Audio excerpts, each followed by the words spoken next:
Spoiler alert, we've seen the movie. And we hope you all have too, because if you haven't seen the movie, we're about to, I don't think, ruin it for you. I think we're going to have to, though, tell you some of the things that happen in the movie. So if you haven't been Barbified already, maybe you should go see the movie first and then watch the stream. But for everyone else who's eager to find out whether or not you should go to Barbie Land, yes, you should. And we're about to take you there. Welcome to the Mosaic Arc.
It's Girls Nite! Yay! Well, apparently it's Girls Night every night. This is good. We should have a coordinated dance and what did she say? I should remember that what she says. Yes, just a little thing with bespoke music and a few friends and very fancy dresses, and I haven't been to a dance like that in years. Yeah, neither have I. I don't know. Yeah, no. So I did go to dances like that in college, but I think without quite so much sparkles, and certainly not with as good set music. So No, it was a proper disco. Maybe. Well, I do know I have not been roller skating in ages and ages, but much of my early, when you're in middle school, it's not really courtship. It's sort of the awkward time where you kind of skate next to each other and hope to have the couple skate and hope there's some. Yeah, I did that at the right age, so maybe that counts. When I had my Barbies, cute. Yeah. Aww. Which I still can't find. I don't know where they are. It would be appropriate. Well, the thing is, I don't think I have any of the Malibus because I think all their legs fell off. And I wasn't even trying to make them weird. Their legs just came off. They're just weird because you partied too hard with the Malibu Barbies. I suppose. I mean, I mainly I think we talked about this. I mainly spent a lot of time kind of setting up house for them with binders. I keep my binders full of Barbies. And I've done a little research on Barbies now, and I know now which era of Barbie I lived in, although like the Malibu Barbies I think were just coming in the 70s, but we longed for a Barbie house, and the Barbie car and the Barbie. I don't think we got any of that.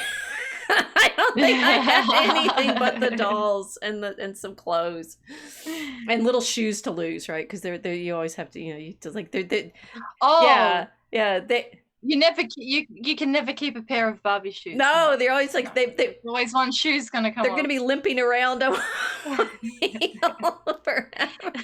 limping with their permanently hitched up arched feet.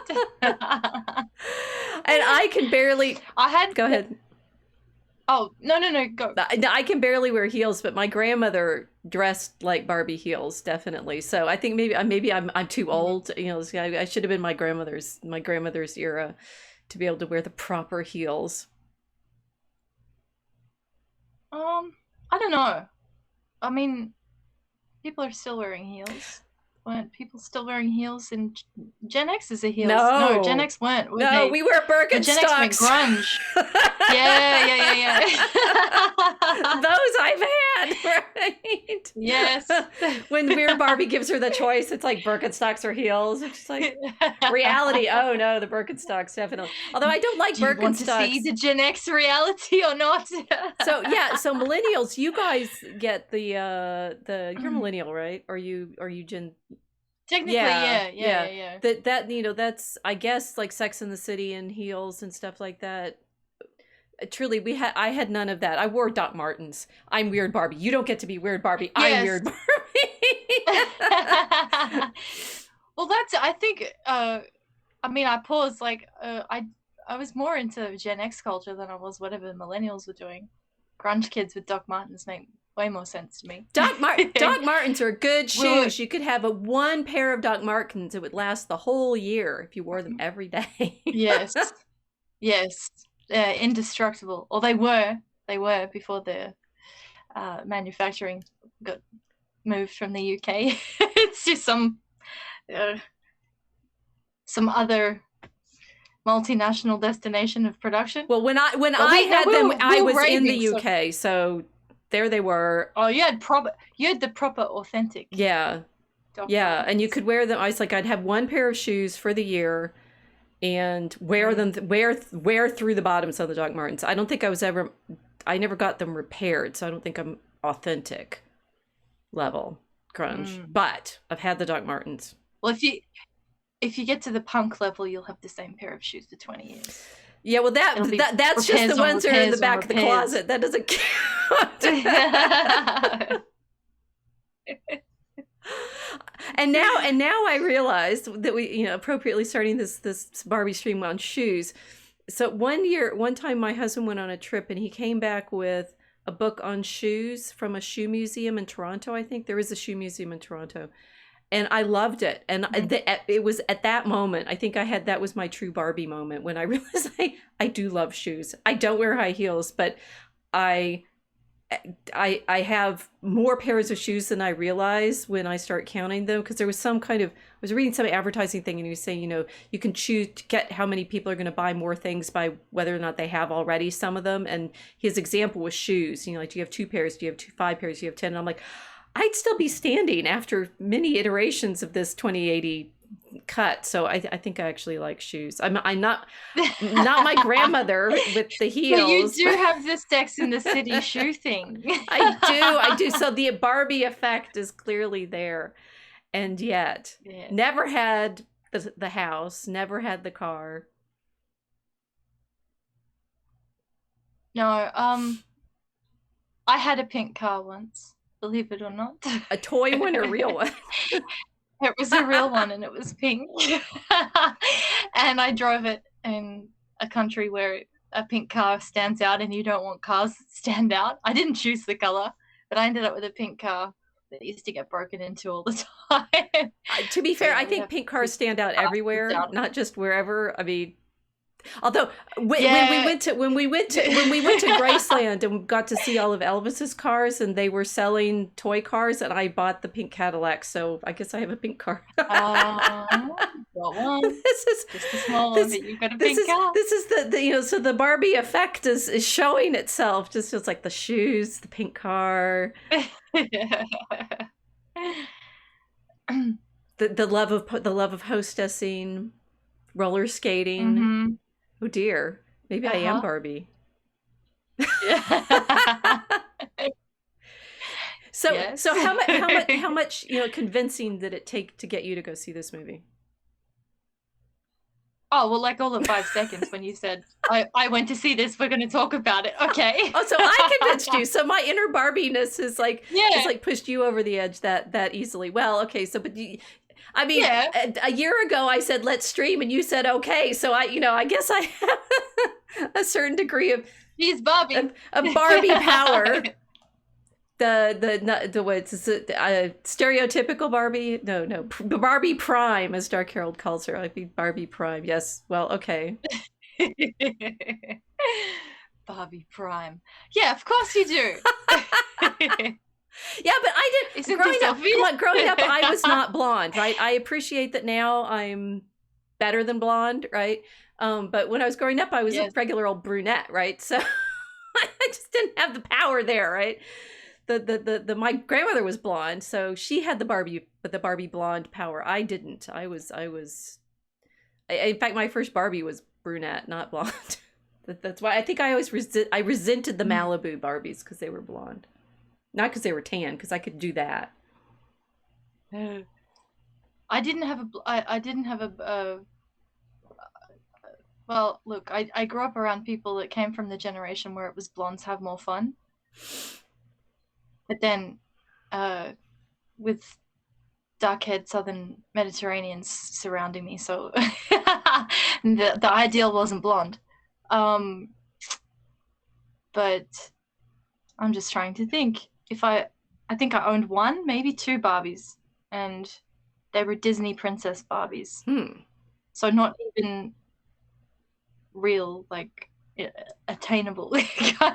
Kind of, you can get a pink Corvette in a little beach house. It was like, no, we're gonna have Cinderella Barbie and Little Mermaid Barbie and that kind of thing. Yeah. Well, technically, no Barbie physique was attainable because their arms were too short. Right? We it's like if you put their arms above their heads, they would come about here. So. It's because they don't have to do any work. I don't know. They don't have to do any real work. They don't need long arms. I mean, we certainly recognize, like I did have a kin, or at least there were definitely kins in the play set. And the thing is, I had a sister, so I'm not quite sure whose dolls were whose at certain points. But anyway, there was a kin, and there was more than one Barbie. And of course, we did take their clothes on and off, and so we recognized they were missing other attributes. They're just bumps. Which, because we were playing with them when we were 11 and 12, you were kind of, conscious of the problem, probably. To be one of those things that people start asking questions about. Yes, I thought it was quite sweet in the movie that at one point when they're saying, we're boyfriend and girlfriend, we should go back to your house and do what? It's like, I don't know.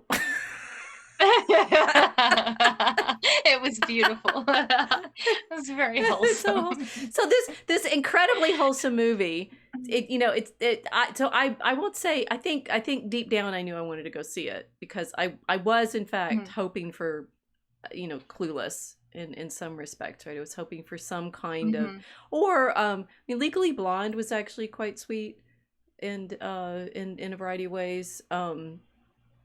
Every so often, right, you get one of these very nice, it's fun to be a girl kind of movies and get to dress up and be pretty and sweet. And so I was actually hoping for that.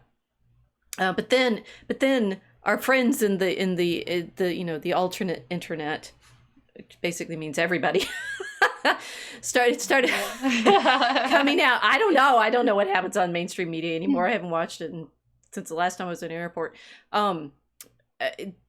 Started coming out with varieties of responses and reviews, right? And so it's like Paul Joseph Watson clearly saw the previews and was horrified. Yeah, I saw his response. It's just that he was not amused. He was not amused. He was, this was not worth watching. It was horrible. There was, it's woke, right? This is horrifically woke. Okay, but then of course my arbiter at least, he goes through cycles of whether or not he's approved by others. Arbiter of taste, Mr. Yiannopoulos, says, and I quote. After this was of course after he'd already turned himself into a Ken doll on his profile, so we figured he probably enjoyed something part of it. I haven't laughed at a movie this hard in 10 years. I think it's in my handwriting.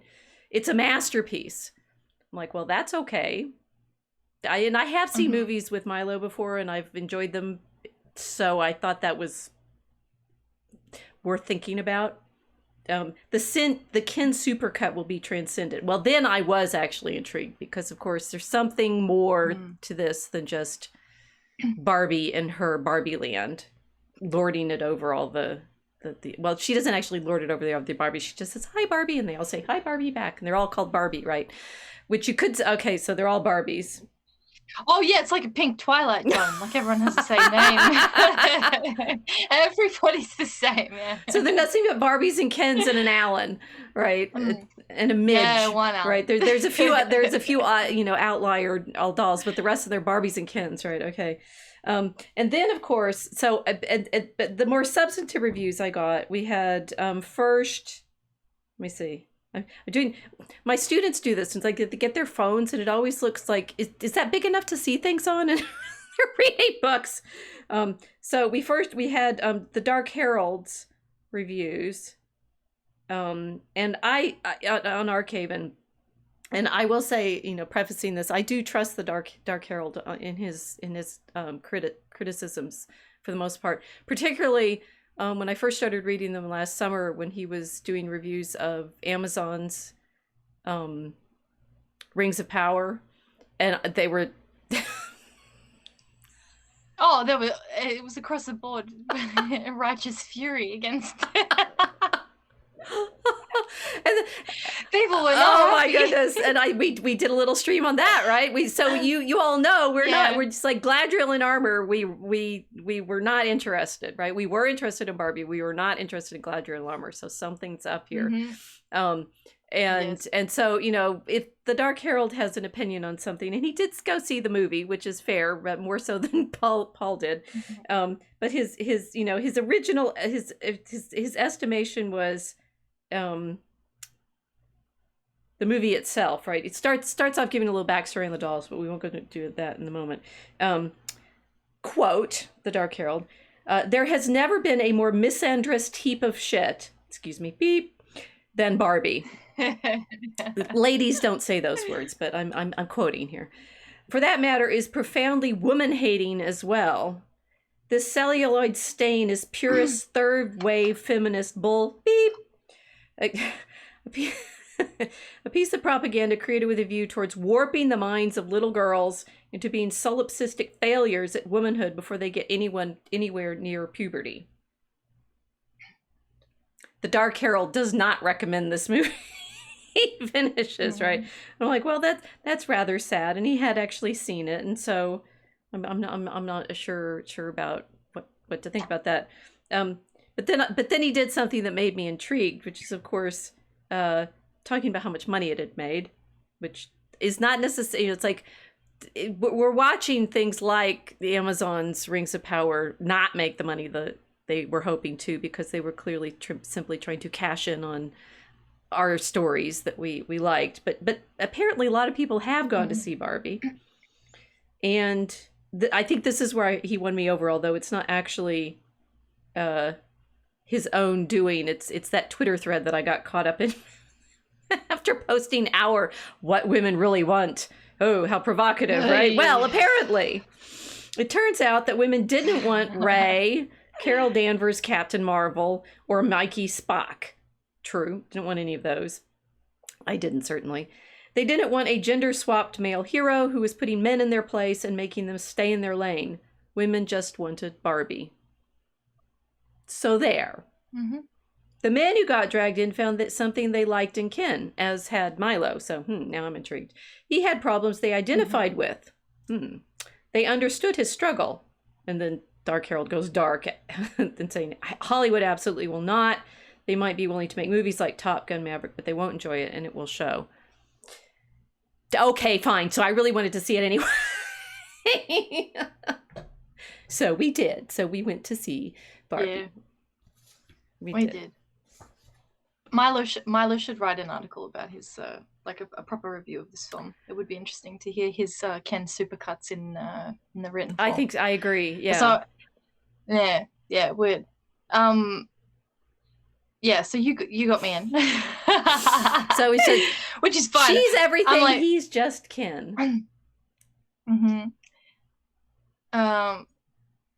Like Well, I did have my strawberry daiquiri with me, so I did get into the mood. That helped. I just got an entire giant bag of popcorns. That helped. And this is to say how long it's been since I've been to the theater. So they've renovated the theater in my neighborhood, which is a little bitty theater, and added, so they've got reclining seats. Like all of the seats are big enough to recline. It was very comfy.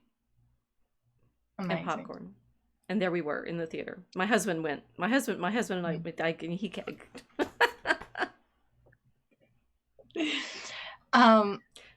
well, I was not. I tried to abandon expectation about the entire thing, and because I'm annoying and I don't like to follow everybody's trend of hating on something just because. If I hate it, I hate it, and if I love it, I love it.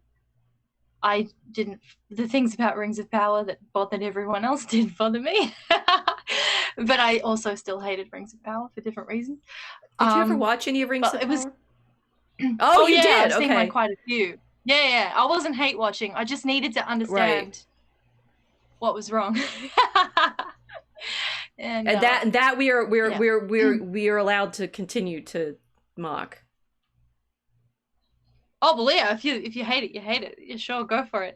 I don't know. I trusted Dark Herald, and now I'm going to trust you. I don't want to have to watch it. But I really wanted to see Barbie, right? I wanted to see. No, Barbie. It was lazy storytelling. It was really lazy storytelling. So with Barbie, the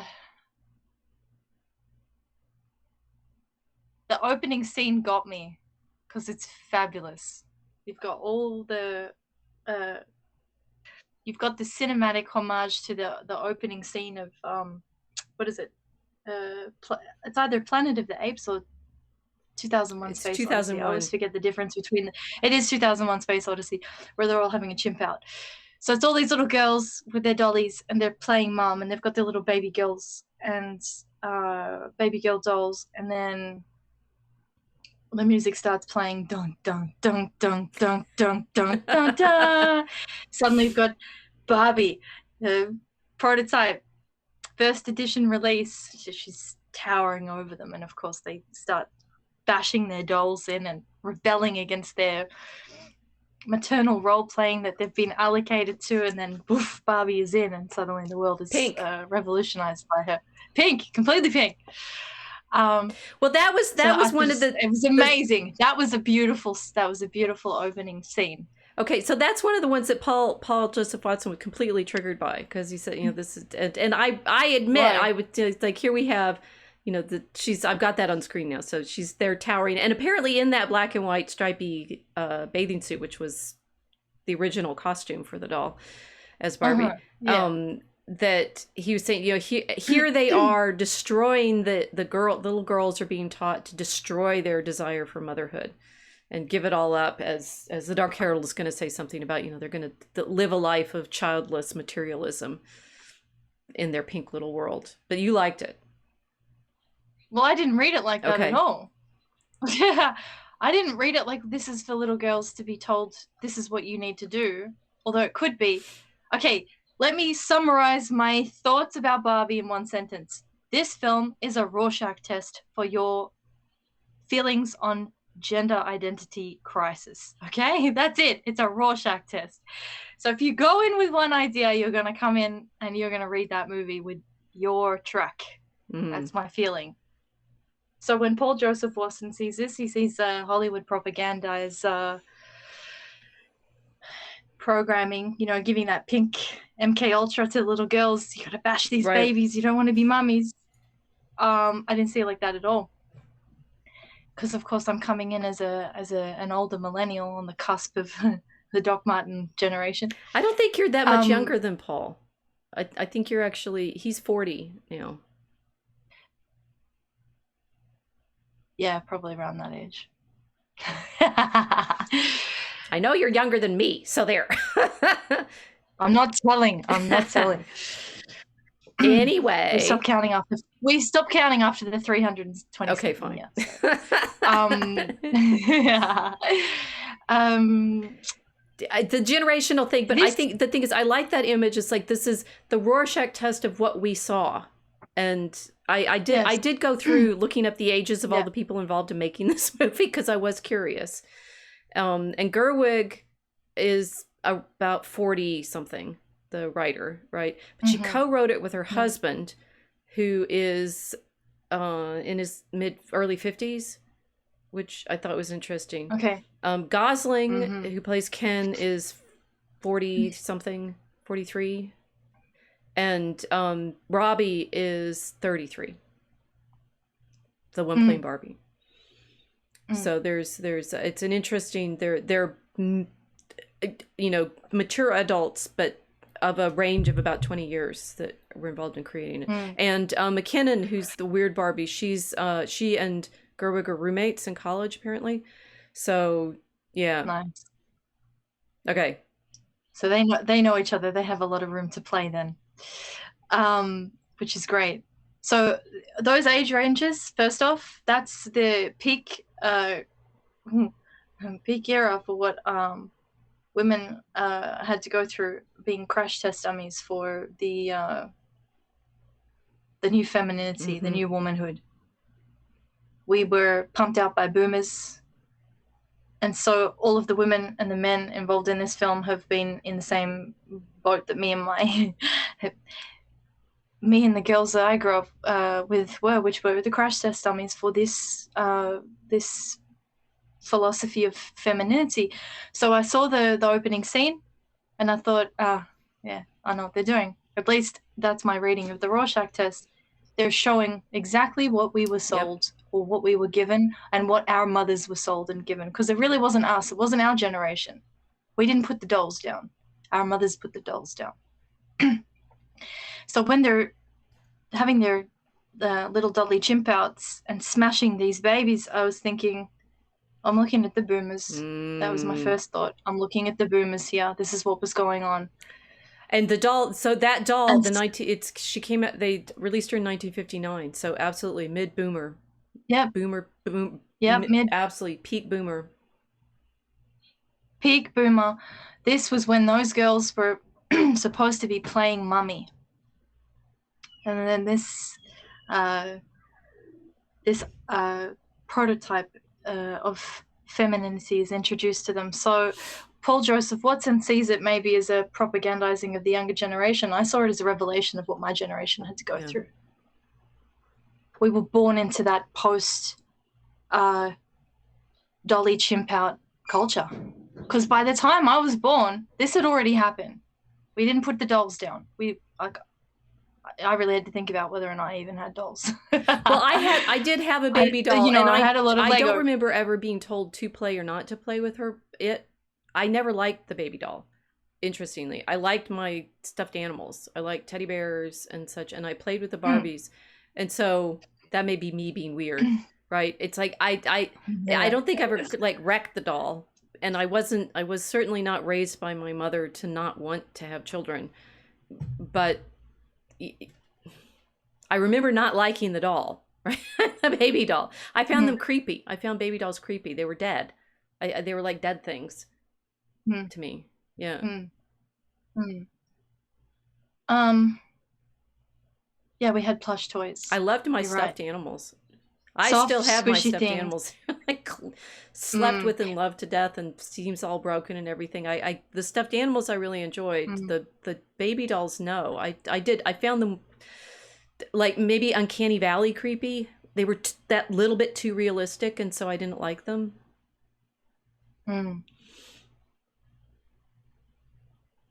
Ooh, you triggered another memory. Now we're going into the abyss. But the thing is, I agree with you. I don't see that opening scene. It's like the whole point of the scene in 2001 is it's the origin of war, right? Because the chimps are learning to make weapons. So indeed, in one ways you could say these little girls are being turned into men. Crash bang, because the next thing you see is Barbie and Barbie Land, where weirdly it's all very feminine, but all the Barbies are doing men's jobs, right? They're doing I mean, and the Barbie line of toys seem to have done this very soon. That they started bringing out astronaut Barbie before there were, you know, like moonwalks, right? So early 60s they have astronaut Barbie, they've had Yeah. and they've had all of these series of professional Barbies all along. Yeah, from the 60s. So they've all been working women since the Yep. 60s. Yeah, so they've professionalized femininity from the 60s. So exactly, it's the 2001 introduction of war, the introduction of weaponry, and what that did to the little population of odd monkey-esque simian people. That's what I was looking at. I thought they're showing what happened, which is the warfare on us as women. So I didn't go into this then with my rage against the woke messaging. I was like, okay, I'm going to sit here and I'm going to be open to seeing if there are layers in this film that I can tap into that they're putting in here for everybody to be able to tease out a little bit. And that was the first one. It was, okay, I identify with that little group of girls that are smashing their dolls on the ground. Why? Because I was born into a culture that was encouraging us all to do this in some form or another. Because, I mean, just from the basics, like the toys that I had when I was growing up with, I'm weird. I'm weird Barbie. So again, it's like we're not to her yet. Nobody knows who she is yet, unless you've all seen the movie, which you better have because we're about to spoil it all for you. Okay, so I mean, from the toys, it was like, yeah, I get it. One of the funny things about all of this is I realizing. So what we have in stills for you is what I was able to grab off Rotten Tomatoes. So all we have in the stills from the movie itself are the things that they've shown you beforehand, right? This single most important thing one should know about storytelling is dun dun dun. You establish something to disrupt it, right? And so the establishing setup is the party. I mean, you've got the party here, and then when they restored the president at the end, and those kinds of things are what they're going to show in all of the previews, which is what Paul was. We'll just use Paul as our unfortunate kin, but anyway, and the thing is, but Dark Harold actually saw the movie, and so he it's like if you go in and say the setup when Barbie's there and she has the party and everybody's named Barbie and I need to make sure I remember what order I put the pictures in. Yeah, okay. That all of this is Barbie Land is perfect and all the girls get to do everything. That's literally the setup for the story. So fundamental ABCs of storytelling, there's no plot if nothing gets disrupted out of this. Yeah. Yeah.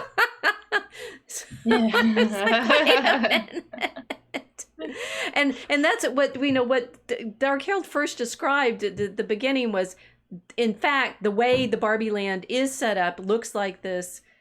It's hard to say whether it's a feminist paradise because they're all very feminine. In their, she's wearing high heels. That's the whole joke, that she can only walk on heels, and they're all in very pretty colors, and they're all worrying about their looks and things like that. So they're definitely not. This is like Sex in the City utopia without the sex. Yeah. Or something. It's she's got the dream closet, the dream house, everything is like aesthetically feminine and yet functionally not. In terms of, they're not real women. They're Barbie dolls. They're toys. Right. And so they're living in this toy world in which, oh wait, you said your Barbies were all like fantasy princess creatures? I think so. It's clearly a fantasy world. I mean, that's literally the whole point of it. This is Barbie Land, so it's not real. Should be a clue.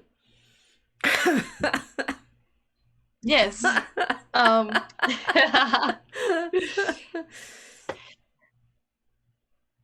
Appy, let's start with that. It should be a clue. It's not real, and it's not meant to be real. And it's real. Like everything they did with the set. Fun facts about filming it, that they used up all the pink paint in London in order to paint the set because they ran out of whatever pink number 19 it is or something, right? It's designed to look like a toy world. So here's your toy world. The toy world has all of these women in these roles and everything, and everybody's named Barbie, and the Kens do nothing but hang out on the beach, and the water isn't even real, so Ken can't go surfing. Yeah, it's a plastic ocean. It's a plastic ocean. He tries to run into it, ends up doing, multiple somersaults, and he can't get into the waves. This is triggering my next thought. Ken on the beach, and the beach of the Kens are in this toy world, this plastic pink fantasy world of Barbie land. They don't have an ocean to go into. There is absolutely no danger in Barbie land. Right. Nothing. Yes. So Ken can't even go for a swim. That's not possible because the ocean is not real. Literally the only thing that any of the Kens can do is orbit the girls. They have no other options. None. The running joke throughout the film is like, no one knows where the Kens live. They even ask Barbie, like, where does Ken live? She goes, I don't know. I don't know, actually. Because the Kens don't live with the Barbies. The Barbies live alone. They've got their own little paradise dream house. They don't know where the Kens live. With no walls, let's be fair. Right? Yeah, they're homeless. No, the Barbies' houses have no walls. Oh, yeah. And they have no walls. So they they're don't really living have any in these no privacy. walls. Yeah, no privacy apartments with homeless Kens. Stray cat Kens just sort of sleep outside waiting for them to wake up in the morning. It's very funny. And you might think, and say, that she has a mirror, that does things like she can't drink, she pretends to drink, and the brush doesn't actually brush her hair, and the mirror isn't there, right? I would look so pretty if I could see myself. They did this beautifully. The movements, the girls are moving exactly like dolls, but yes, they can't eat, they can't drink, nothing. It is a doll world. Right. So I don't understand how you can get angry at that. It was just really funny. I just found it really, really amusing how well done that was. And that sets up the whole story for what happens when you leave this fantasy world where even the ocean is not real. There's no real food, there's nothing. Everything is just placed perfectly for play and not for anything else. And it's very repetitive too. She's in a groundhog day situation. Right. Where she's waking up every day, and it's the same thing every day over and over and over again, until one day she wakes up and she hits Barbie existential crisis day, and everything starts to go wrong. And at that point, well, she's in the middle of that party, right? And suddenly, you guys ever think about death? Dying? What? Screeched the Yeah. And yes, and this I thought, this was another thing the Dark Herald didn't like, which I actually thought was very clever, right? It's like, one, you clearly in a toy world, and now, well, how does the toy world run, right? It's like, these are toys, and they're not animated of themselves, so there's a premise behind all of it that someone's playing with them.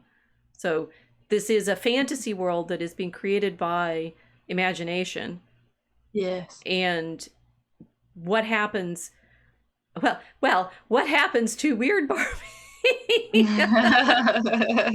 Why is Weird Barbie Weird Barbie?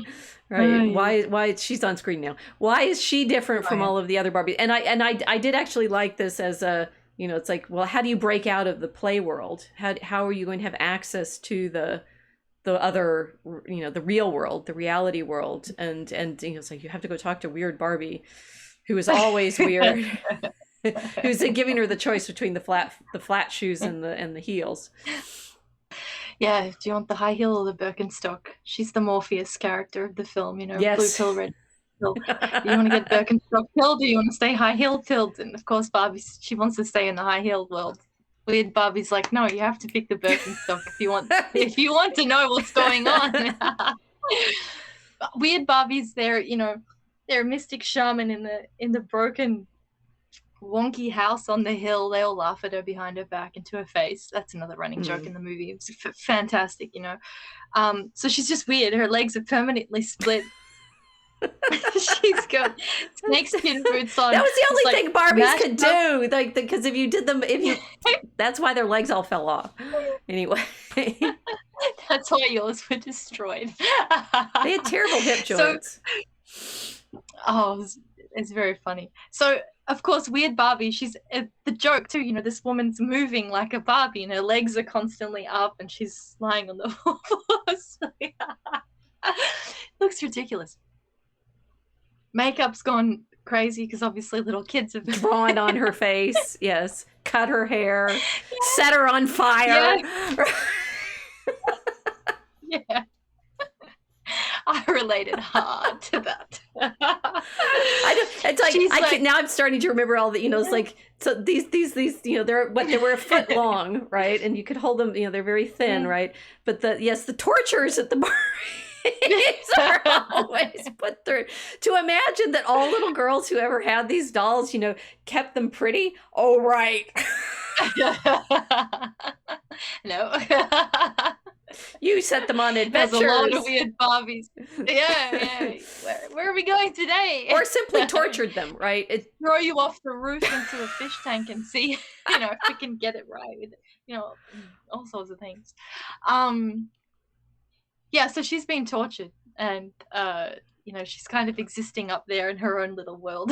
But they have to go and visit her so that they can ask her questions about what's going on. Well, of course, the one who's been tortured and, you know, disfigured and has this horrendous pelvic joint malfunction has the clarity to explain to them, this is happening because the person who is playing with you is going through a crisis, and basically you're becoming a part of that. So you have to go into the real world and then find the person who's playing with you, and then you will be able to resolve the issues that you're having. Like, suddenly she has cellulite, she's got the flat feet, you know, everything. She's becoming more realistic, and it's, you know, it's a crisis. So then weird Barbie sends her off on her adventure. She wants to go alone, and saying goodbye. No. There's Ken in the car. Ken tags along. Yeah, he hitchhikes, stows away in the back of the Barbie car to join her on her adventure, and it's beautiful. So at that point, I basically just saw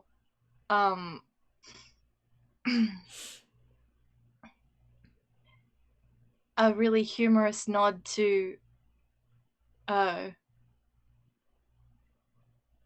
the imagination crisis of little girls and what happens when they go from having these perfect little Barbie land, and then suddenly they've got their tortured Barbie, you know, who serves a purpose. And then that shift in thinking from being in playtime and being in your fantasy, in your perfect, serene, pink fantasy, to starting to think about things like death. Suddenly, what happens, you know?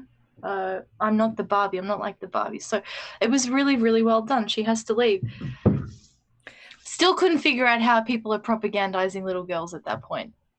No, I know, but I mean, obviously we enjoyed the movie, so we're just not going to go there. Yeah. We're having to grab at these poor guys who, you know, didn't like it and explain. We're women-splaining. I mean, Barbie-splaining. The thing is, thinking about this, of all of the toy movies, this sort of transition, I think, is incredibly well done. It's, I mean, Toy Story tends to just have them. You know, they have, well, actually, I didn't see a lot of the later Toy Stories, so I don't know. But the earlier ones, they're animate when the kids aren't around, and they're floppy when the kids are around, right? That's it. I mean, I suppose it's like Winnie the Pooh, animated toys there that Christopher Robin plays with until he grows up, and then he abandons them. I mean, this is it's a homage to the degree to which we invest our toys with adventures, and then Yes. in fact do abandon them. I can't find my Barbies because I packed them up probably when I was 14 sometime in there, and they're at the back of a closet or maybe got thrown out. I hope they didn't, because of my grandmother's clothes that she made there. I would keep those, right?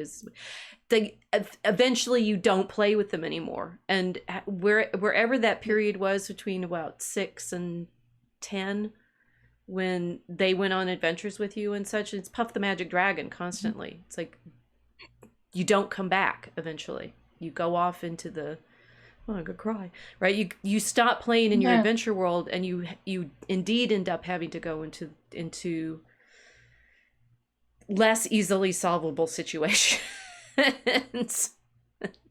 than drawing on your face and cutting your hair and doing the splits. Yeah. Yeah. Suddenly the situations become suddenly you're in situations and you wish you were only setting your Barbies on fire. It's true, you put your toys away as a woman. Yeah. And that was a very touching side of this story.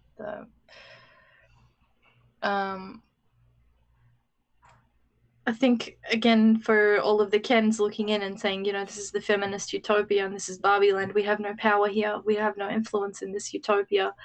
And actually what they were showing was what happens when little girls are in their imagination and they're dreaming, and suddenly the toys get put away. And what that means for us as women, you go into a different mode and you don't get to play anymore as a woman.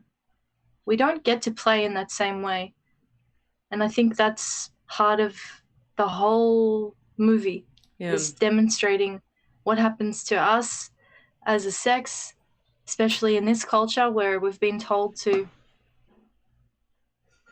bash the baby dolls, is that we don't get to play anymore in the same way. We're now in the world where we actually have to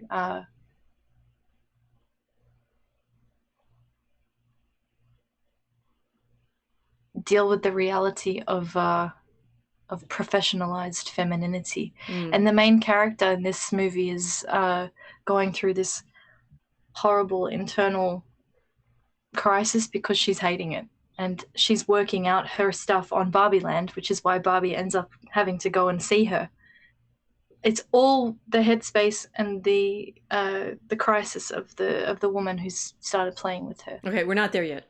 So okay, because we're not in the real world yet. It's like, so one thing with the scene with Ken with his roller skates. No, so he's in the back of the car, and I think, what she says to him is like, "Why are you here?" And he's like, "Well, where else would I be? You're my girlfriend." So there's I thought Gosling did a lovely job with this role, and I see why Milo liked it. That he's very sweet about the fact that he's supposed to be her boyfriend. She's ignoring him most of the time, even when he was like, "Can I come over and we have a private time?" I mean, this is that Barbie, prior to their journey, is still behaving like the 8-year-old girl or the 10-year-old girl, right? It's like boys. I mean, boys exist somewhere, kind of, right? you're not quite sure what to do with them, maybe, right? They exist as props in Barbie Land. Like, you need boys because the boys are there to do the boy thing, but to an 8-year-old girl, the boy thing is like beach. Yeah, it's mysterious and strange. What do they and they're just kind of out there, and you're wanting to play with your dolls, right? But the thing is, he's never angry about it, which is very sweet. And when she's like she's driving her little car, which of course we learn has no motor because how does it move, right? But so she's she's driving her car, and she's like, "What are you doing here?" And he's like, "Well, I came." And she said, "Well, do you even have your rollerblades?" He's like, "I never go anywhere without them," right? So he's actually ready for the adventure, which I was supposed to say. When she asked it at first, you're like, "Oh, that's dumb. He always brings his rollerblades," and then no, it turns out that he needed them. That she's saying you should have them. So there's this kind of just, even in that little exchange that's in the trailer, right? There's this subversion of what kind of relationship are you expecting them to have? Yeah. Okay. So we get to real world, and already there's some horrible things about women's relationship with other Which in this one I've juxtaposed with the horror that the Barbies have when she shows them her flat foot and they're all like, oh, and they all, originally it's like, oh my gosh, that's so gross. How could you have flat feet? And, in Barbie's understanding before she gets to the real world, but why, I can't have flat feet because I'm supposed to be the one that, makes you happy and once, gives you the joy and the courage to become anything. And, I'm the one you play with because that's the way you get to be great and fun. Right. And so she goes and she finds the girl whose Barbie she was and like, I'm here. That doesn't go so well. No, it doesn't. So the actress playing this character is 15. So appropriate age casting for the role. Happy to find out. And definitely her response. She calls Barbie a fascist. I hated you. I hated you. Yeah. Right? Yeah. And which I find interesting. I did go back and rewatch all the trailers. That's in the trailer. I mean, and I think maybe Paul, I can't remember when either Paul or Dark Carol called him out and saying, oh, they tried to fix it with their marketing, saying, if you ever hated Barbie, this is the movie for you. And it's like, what? Yeah, they're letting, I mean, I found it's like, there's talk about the subversion, right? This is clearly a toy movie promoting a toy of a particular company. Which company is going to be represented in the movie, which is interesting. Yes. Allowing the main characters to say, I hated you. Yeah. I mean, it's I think that maybe that happened a little bit. Did that happen in Lego Movie? Lego Movie was actually really good too. And you find out in Lego Movie that it's the dad who's playing with all of it. And the problem is the dad's trying to over control the play. But with, yes. Yeah, in the Lego Movie, the dad's gluing all of the things together so that the kids can't actually reform the creation. So, it's like the glue becomes the machine of death. As soon as the glue hits the Lego pieces, nothing moves. So that's great. Yeah, in this one, it's the 15-year-old screaming at her saying, I hated you. And, Barbie's shocked. She's like, why? How could you hate me? So obviously, we've got Zoomers there, 15-year-olds. A Zoomer looking at the prototype of what she was supposed to be and saying, no, I hate you, which was amazing. So why would she hate Barbie? I mean, so many reasons. We could go on and on and on about why a 15-year-old would hate Barbie. Well, really? I was never that tall or skinny. I mean, well, maybe sometimes that skinny, but never that tall. And my arms do go above my head when I lift them up, right? I'm just fixing my microphone. You've got proper arms. I've got proper arms, right? Which, I keep them covered because they're not as, slender and tan. No, it's like I thought there's a degree of boldness making this movie at all, right? Because Unreal, Naomi Wolf, yay, right? Who we like because of her coverage of other more recent things. The beauty myth problem there. I didn't include this all in the slides, but there were efforts mid 90s, maybe aughts. I don't remember when to make like fat Barbies and stuff. It's like, which way do we go? Do we say we want, realistic shaped Barbies? Because like none of them are realistic shapes at all. But the ratios are all off. Ratios if are she all was real, off. she wouldn't be able to walk or breathe. Never mind her feet. She'd be dead. Flat feet or not. And that. I could say the Sex and the City vision. She can have this wardrobe that. Apparently, according to Dark Herald, they make most of the money off the clothes and accessories, not on the dolls themselves.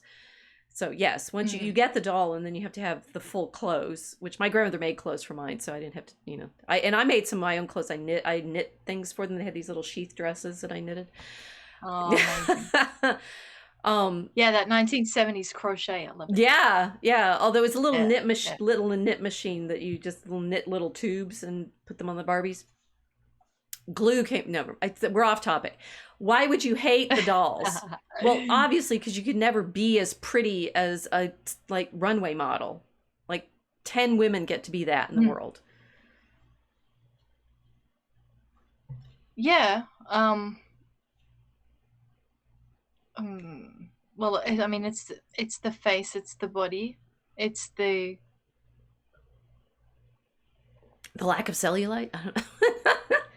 yeah. I mean, they're plastic. Well, in this movie, it is. I mean, she's got absolutely no flaws. But she's sweet and likable. She's like Cher in Clueless.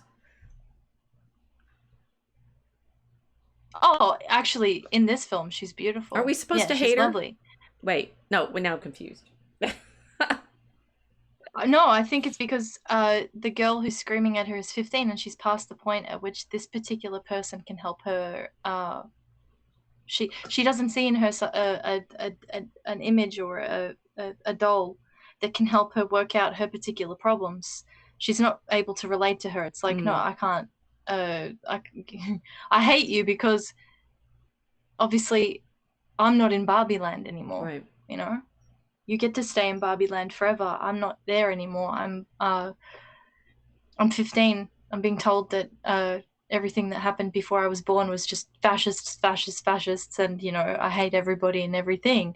So it's an interesting moment where she's like rejecting this image of perfection, who's like very sweet and happy and beautiful.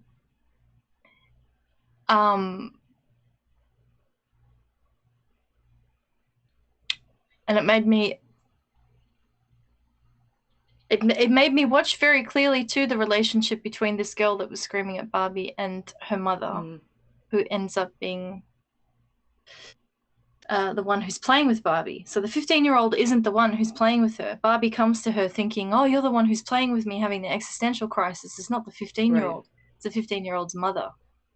So they're both surprised, like, what? Why are you playing with Barbie again? You know? Why do you need to work out your problems with this doll? What is it that's going on with you? So we'll say the woman who plays the mother is in her 40s. So the author, yeah.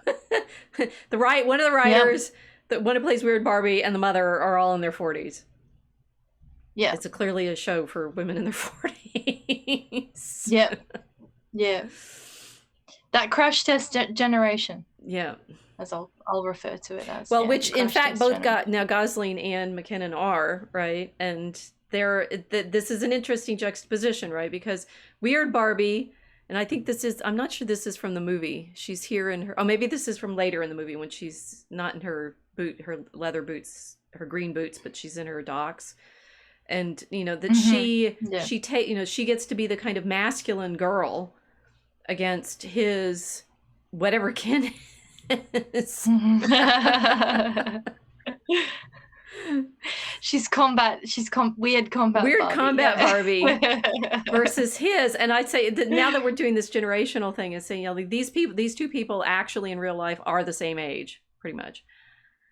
What happened? You know, I'm nearly 60. I was like, poor people. What happened to you while I was, you know, in the middle of I don't know what, right? The last 20 years. A lot of things. A whole lot of things.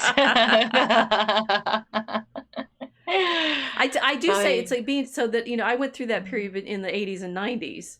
So I was I was 40 in the year my dad died in 2005. So this for me is back in the time when my dad just died.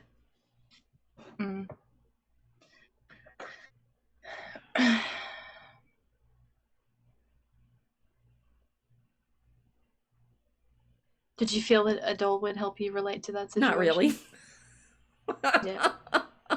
Yeah.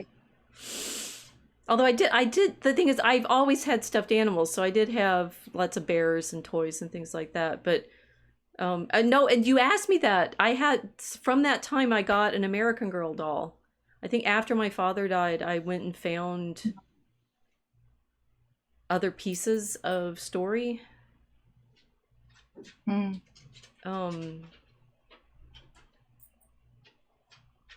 So we do rely on it as women. Then women rely on objects, it seems, to be able to work out the look at this dragon. Relationship changes in our lives. Yeah.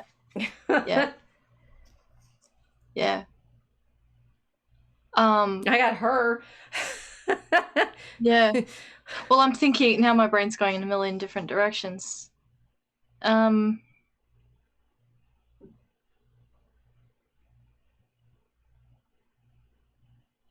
would be the main.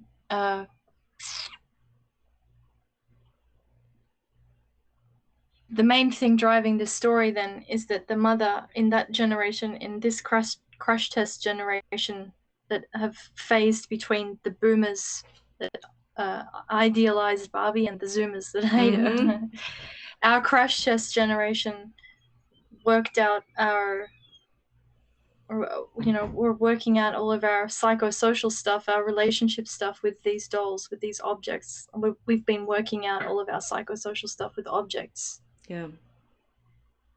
Unfortunately, I think, as is shown in this movie, the objects that we were given to work them out were insufficient for the problems that we entered.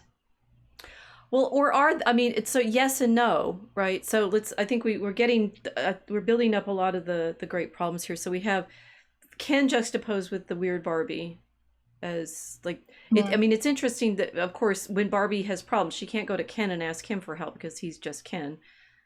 She has to go to the other, and Ken is going to go through a kind of an interesting transformation once he's been out in the real world, which we haven't talked about yet, but we'll get there.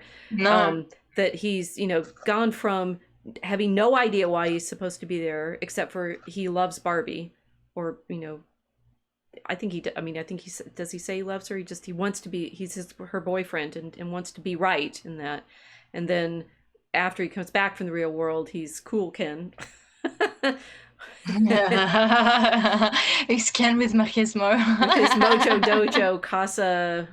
What is it? What has it called? It's like, apparently that's not going to be a thing, right? You're going to have your Mojo. The Mojo Dojo Casa House. That's your just Mojo 4 ways Dojo Casa House, right? And when he comes back, and when they come back, of course, in the real world, we haven't told you yet what's happened, but you've seen the movie anyway, so you know where we're going. That then they turn into fighty Kens, and that the women manage to get them set up so they fight each other, which I thought was kind of telling. Wait a minute, it's like the Kens don't just start fighting on their own. They're perfectly happy having their Mojo Dojo Casa houses, and I thought this was a nice reincorporation from our What Do Women Want episode, which I unfortunately didn't get any pictures of because it doesn't seem there were any out there. What do the Kens want most? They put them on all their screens. Oh, the symbol of Kendom. Yes? Yeah, well, what they wanted most. The symbol of the Kendom. What they wanted most was the horses. Yeah, I know. I went nuts when I was watching that. I was screaming in the theater. I'm literally talking about this 2 weeks ago. Kilts. What does Kilts want most? Horses. A horse. I knew it. It's a horse. What do the Kens want most? Which they never seem to have gotten, right? And I thought this was, I think now that I say this out loud, I think this is why the Barbie's legs always fell off. My sister had plastic horses. And we were trying to get them to sit on the horses, which they didn't have the hips for. Because they don't bend. They're not designed to ride. So our Barbies wanted horses too, but that didn't work. But what the Kens, I thought it's like, so for all of this, this sort of toxic masculinity, their toxic masculinity consists of wanting horses. Yeah. It was really adorable. It was really adorable. Like Ken has he has his epiphany. He's out of there and he's watching the patriarchy and he says, yes, like I can do all of this stuff. It's wonderful, actually. I think Ryan Gosling stole the show. Oh, utterly. Ken should have his own film. 100%. Well, the thing is, I think they'll still manage to ruin it somehow. I am worried. It's like it's made $1 billion now. It's likely there's going to be a sequel, and I'm not sure they can pull it off, right? Although I was skeptical. I mean, this movie had some of the same effect as Pirates of the Caribbean had for me. It's like you went in thinking, it might be a fun romp, and came out going, wow, that was really well done. Yeah. Yep. They did a great job. So fingers crossed they can write some more parts of this story. But this one was great. But think about all of the ways they could have written the Kens, right? They could have written them. They come back and they want, okay. So apparently Mattel killed itself when they tried to make He-Man back in the 80s, and that just. Or no, He-Man and She-Ra. He-Man was doing well, and She-Ra killed it, or something like that. So they could have made the Kens come back and be all gunned up and Rambo and Soldier of Fortune kind of thing. And so they gave them horses, or they didn't give them horses, they wanted horses. And they come back and want to have cheerleaders and an actual point. Well, I like I was saying, you triggered thoughts. I just had a sad thought. Okay, I'll share it later. Sad thought's good. No, well, so we want to know how this great transformation happened. We take them into the real world. Here we go. We're in the real world now, in neon skates. Yes. So we've gone from the Ken beach, which is plastic ocean, can't swim. He just does flips when he tries to go into the sea, and they arrive on the beach. So I thought, here it is. This was like a perfect parallel. Yeah. There, we've got the setting. Ken wants the beach. Right. What is the beach? Why does Ken like the beach? Or what is it about this that needed to be the scene for their entrance into the real world? Well, that really resonated because, we're oceanics. Australians are surfers, so I thought, of course. What is Ken drawn to? This risk of the ocean, this like a magnificent kind of way of testing himself, and the edge test of masculinity in Australia is the ocean, the water. What you can do in the water here when I was growing up was everything. That was Kendom like formation turning into the patriarchy. It was like what you could do in the water. So they're on the beach and they're rollerblading together in their neon costumes, and of course everybody's staring at them. Barbie doesn't understand why. Ken's confused because he says, everyone's looking at me too, Like, I matter, I exist. So the interesting thing that I think about these pictures that I have is I found them and they said it was production shots, but I'm not sure they're being filmed shots.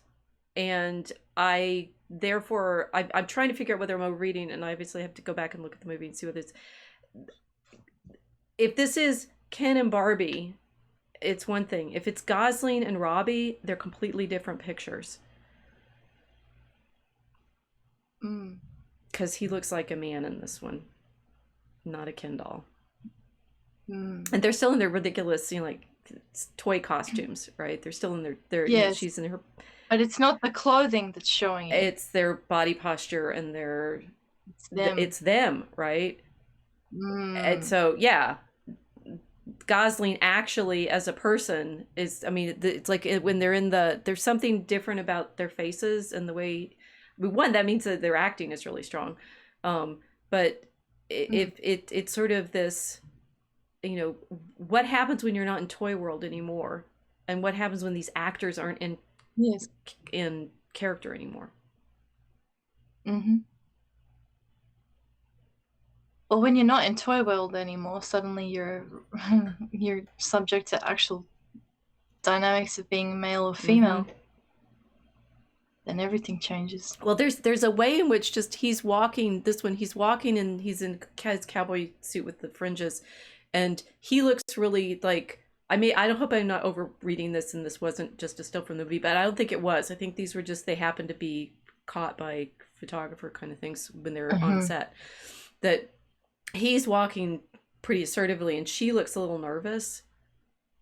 And I don't think she was nervous in that moment in the story. No, I don't think this is, I don't think she was confused. It wasn't anxiety. Yeah. No. She wasn't anxious yet. That came later. But it's like she starts once to they're no verbalize longer it later. acting, they're they're in actual masculine and feminine role, like real life roles. Which I thought was interesting. It is interesting because it means they understand the switch. Exactly.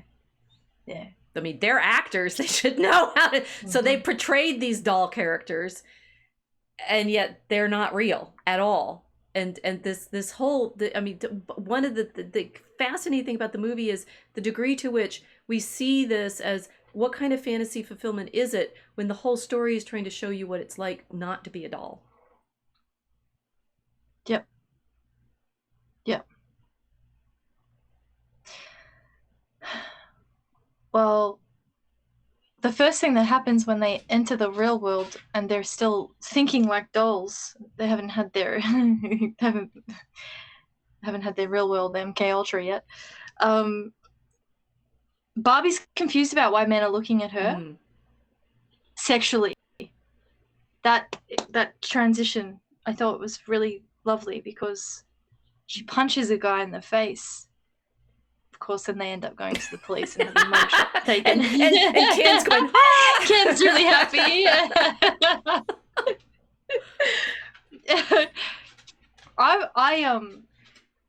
I like, that resonated. I thought, yeah, that is really accurate. It's what happens when you're a little girl and suddenly you're not a little girl anymore, and everybody's staring at you and you're wondering why, because mentally you haven't caught up yet to the way you look.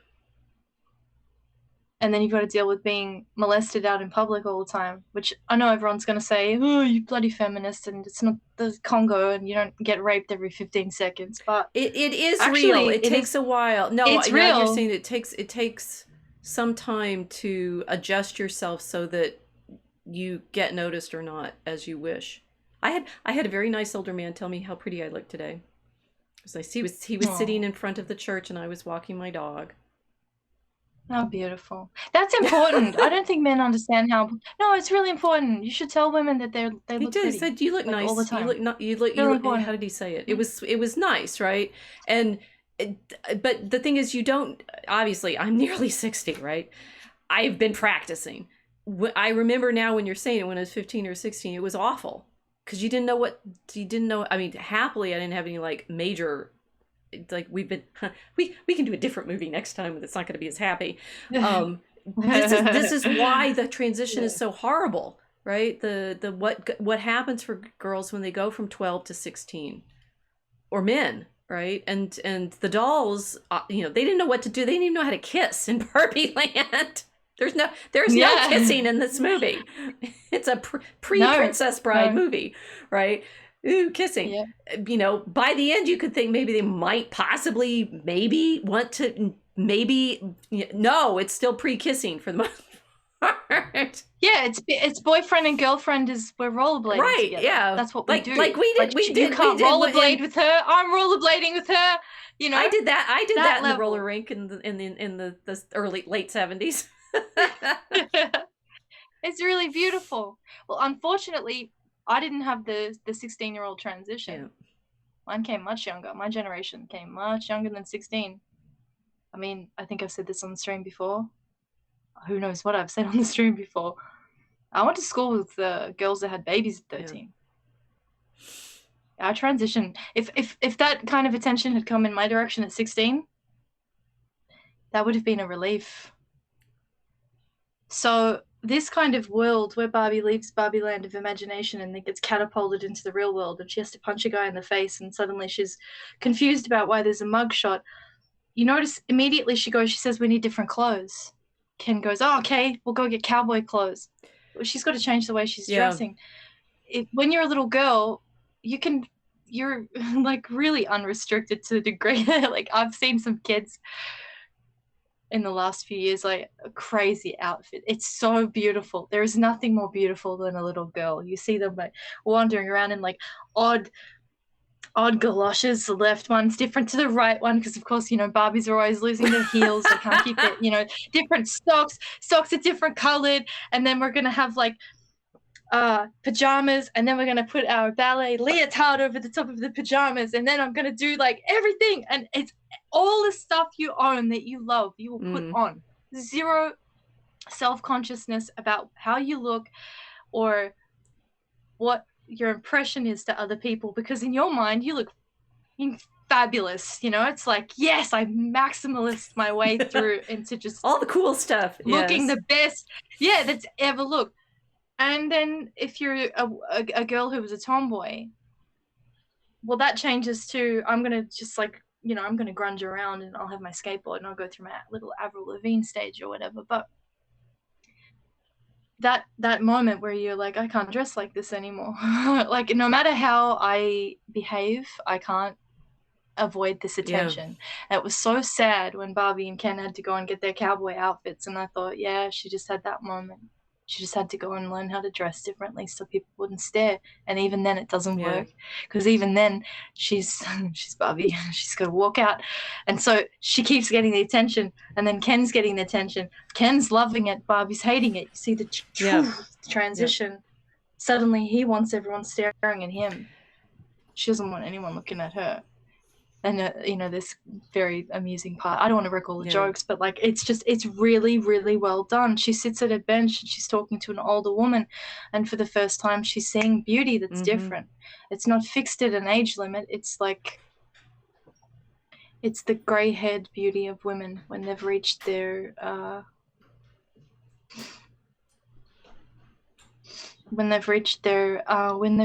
wisdom.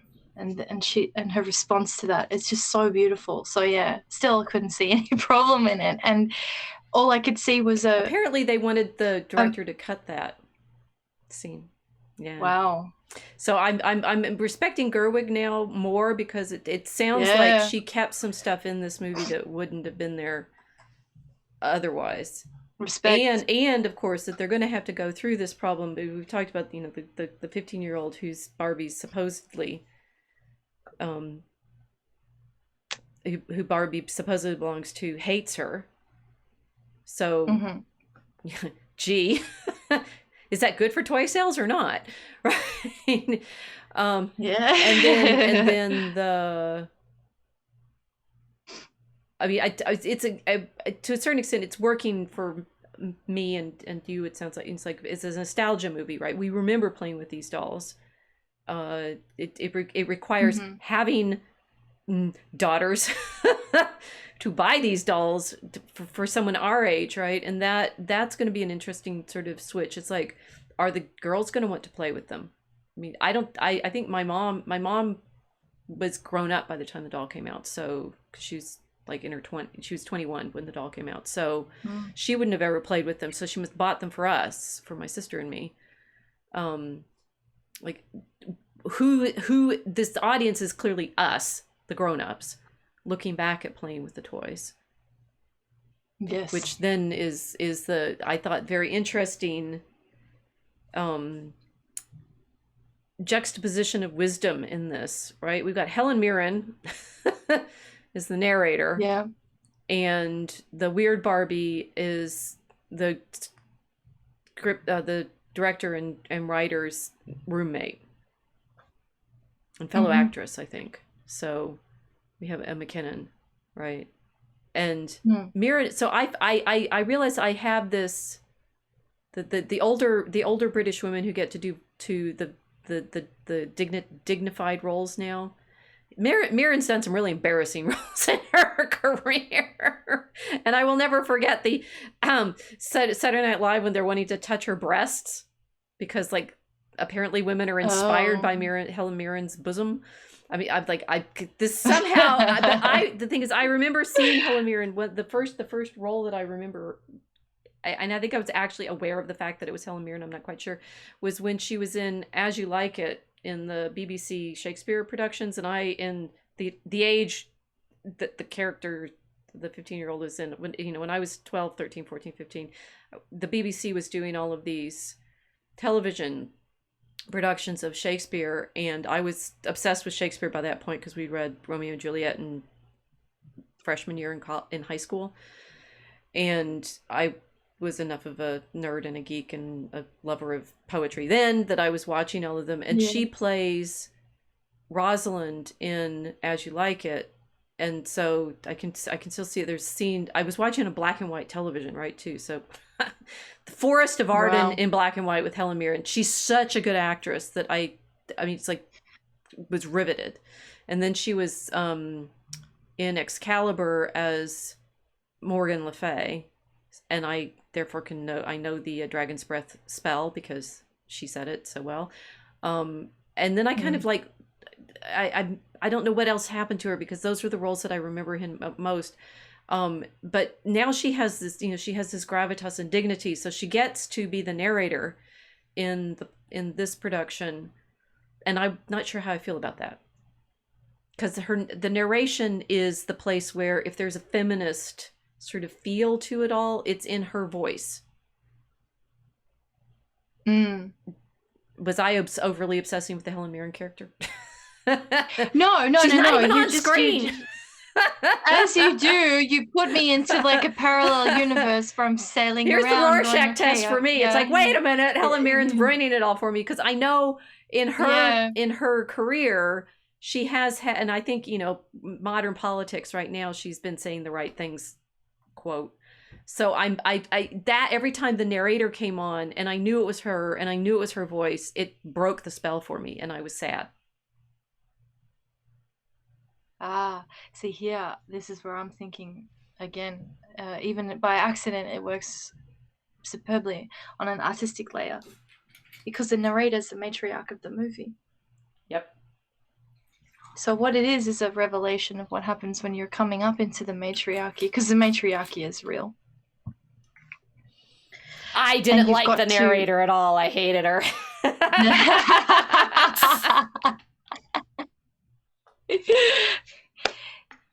Boomer's narrating the movie. Yeah, because she's definitely a boomer. She's what, in her 70s now? How old is she? She was old enough to be older than me and being in plays and such. I realize some people that I like, Mel Gibson is not that much older than I am, that, when I'm a teenager and they're in their 20s, that seems like a long time, right? Now I realize they're only 10 years older than me. So, I'm not sure exactly how old she is, but she's definitely a boomer, because I'm the oldest Gen X you can be. Yeah. Yeah. Well, that boomer voice, that narrated our childhood, right? So we all heard, we grew up with Helen Mirren narrating our world. So if they did that deliberately, they're absolute geniuses. Maybe, yeah. I mean, it made me mad. That's for sure. Achievement unlocked. Notice there's no women characters in this movie my age, right? So Gen X again, completely left out.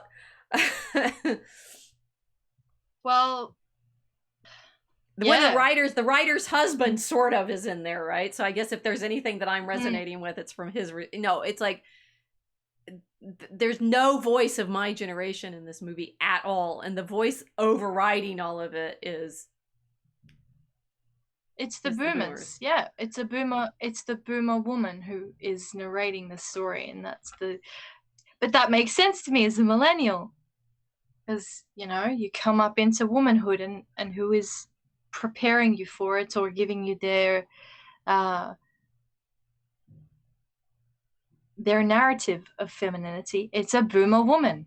Okay, there we go. That makes perfect sense to me. The voice of the matriarch for us, at the top was a Fleetwood Mac fan. I mean, let's be honest. Like, it was that Fleetwood Mac fan. Where are we going now? I have specific musical artifacts that are connected to the boomer women that I knew when I was a kid, and that's one of them, and it's never going away. I'm sorry.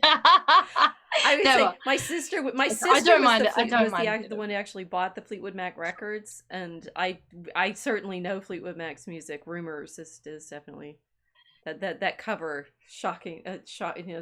Anyway. Yes. Oh, well, look, and just in terms of like, my my sonic history of this thing, that narrative voice, it's that, and it's a lot of Beatles, some horrible things. But now I'm getting all shittery, blah, right? So it's like saying that the 2001 scene is triggering some people. Clearly, her voice is getting me otherwise. Yeah, and I did not like it. I don't want to be told what to think by her. Well, isn't it interesting that the men are going to get triggered by visuals and we're getting triggered by the auditory? Again, a difference between men and women comes out in this Rorschach test of a movie. hearing Boomer Mama. Like, Yeah. okay. So then, so these are like the you know, she's, what does it say?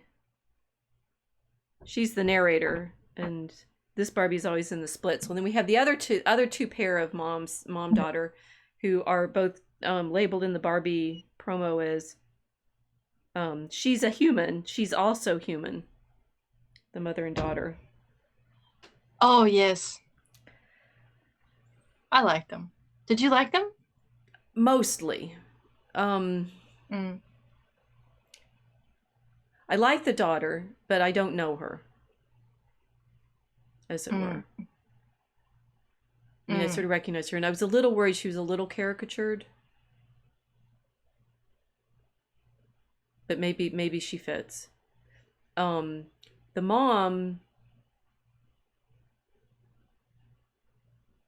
I'm looking at them, and I'm looking at this tension between the mother and daughter.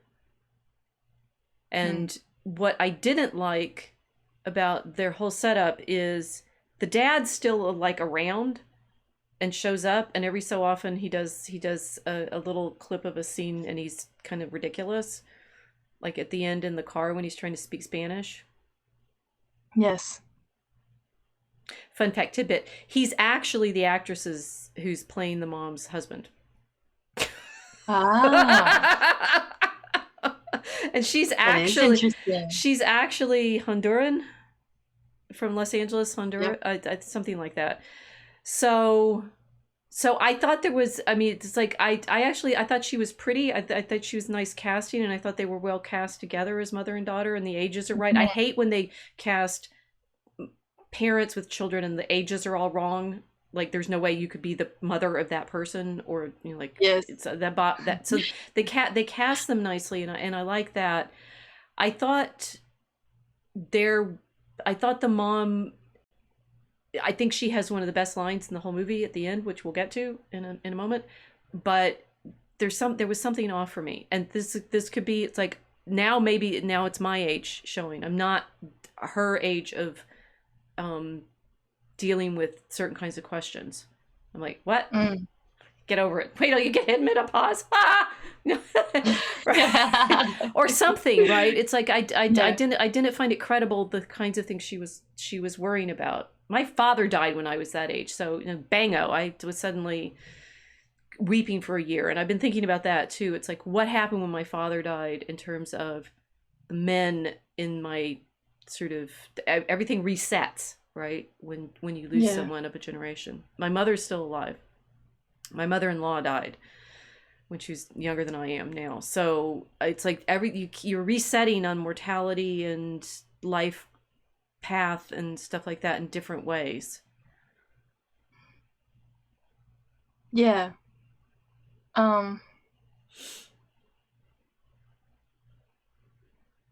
I didn't dislike her. It's just this was another of these jangly places for me. Well, it's difficult because it's not just a generational gap. I mean, there's a cultural gap. Like, I'm not very familiar with the Californian Hispanics and what they're like. So maybe that dynamic is more of a revelation of what's happening with the Latina women that are joining in the classic American patriarchy, and, you know, their experience of that. Who knows? I don't know. Right. Because that may make sense too. You know, like their way of sort of showing. That could be it. I thought that was an interesting casting decision. It's like to make it clearly Latina in Los Angeles, playing with a blonde Barbie. Yep. And they didn't make a big deal about that at all.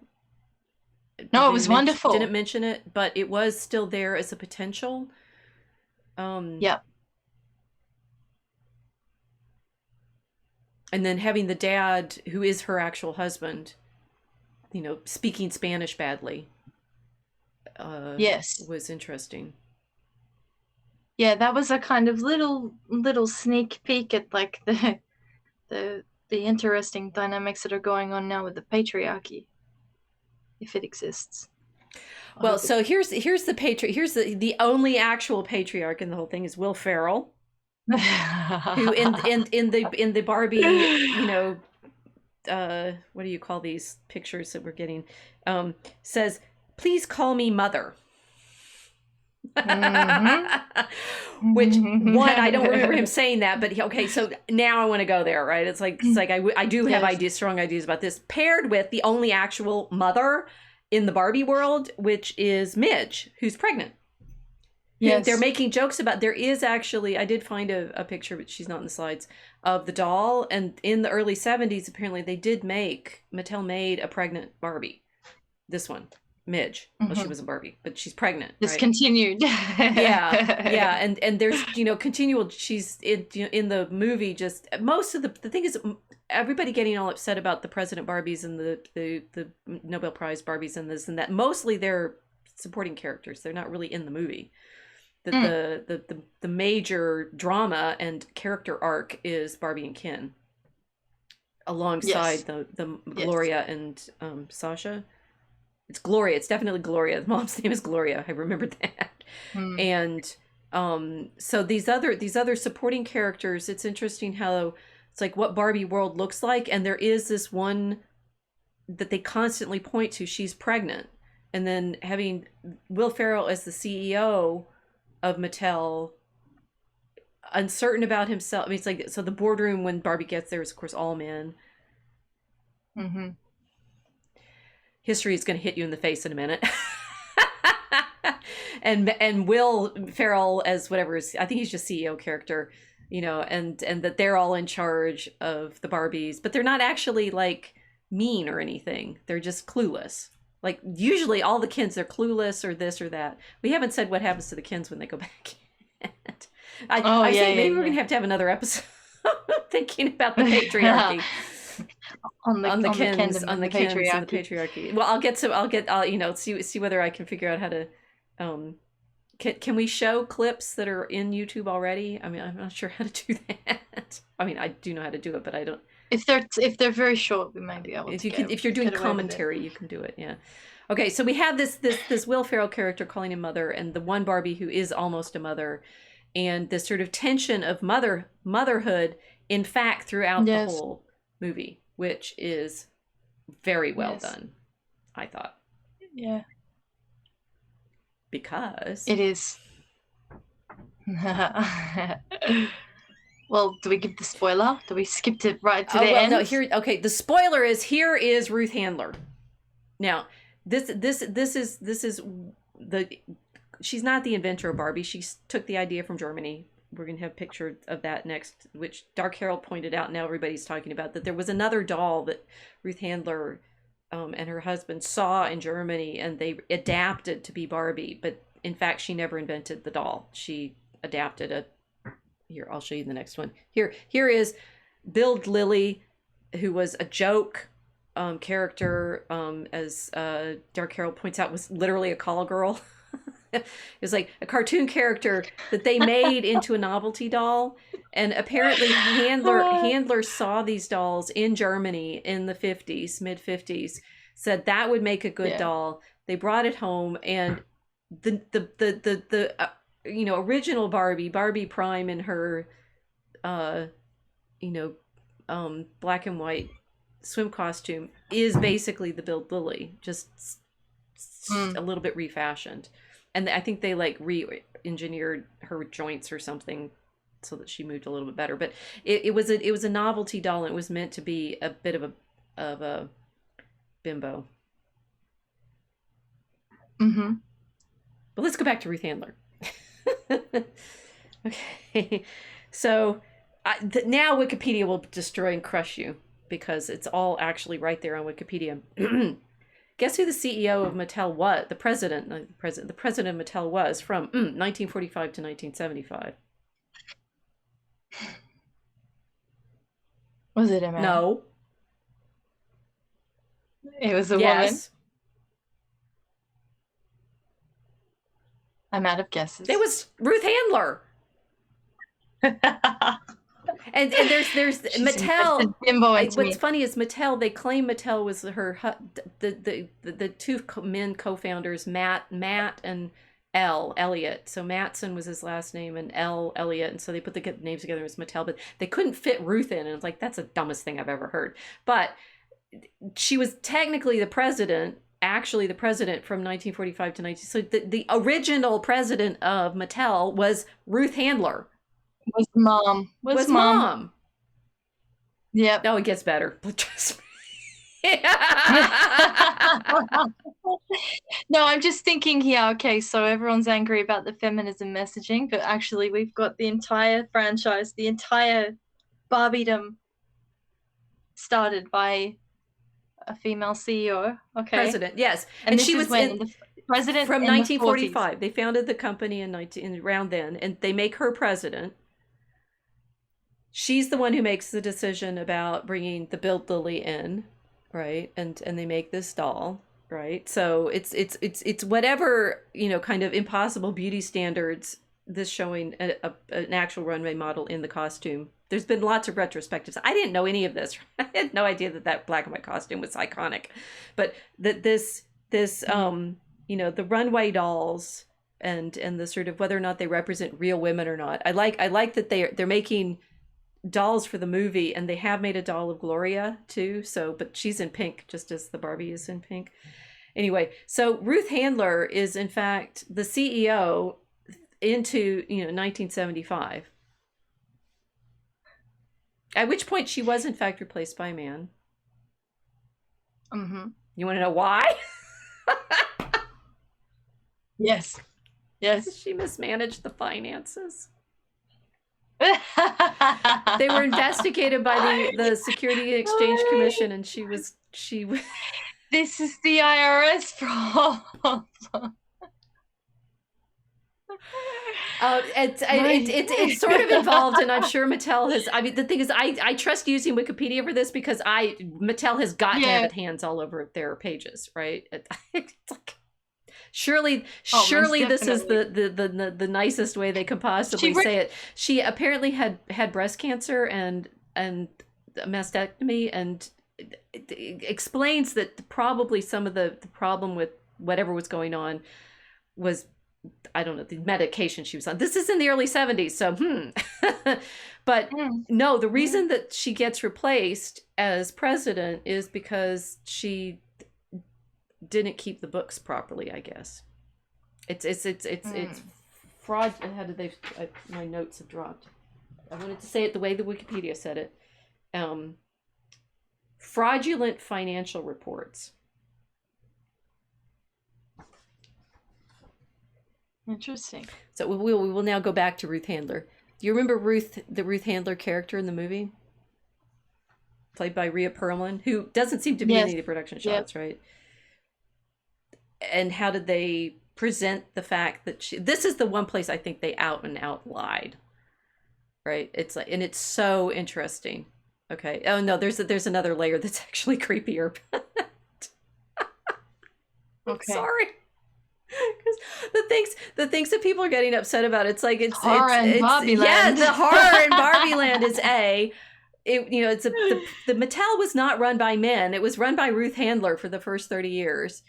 And therefore the whole sort of premise of the patriarchy taking over Mattel Corporation, it's like, no, she lost her position because of financial mismanagement. The way they portray her in the movie, she's the ghost that's kind of living there in the Barbie runs across when she finds her in a kitchen. Please. Now I thought that was very interesting, because of course Ruth Handler was nowhere near a kitchen when she invented Barbie. And she was a career, she obviously, it was her career making these dolls, the doll company.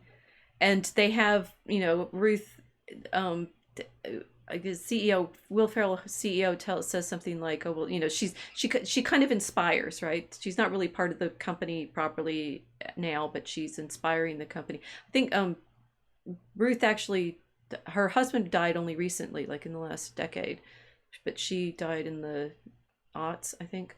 They both lived fairly long. we meet Ruth, Mrs. Handler, inventor of Barbie, in a kitchen.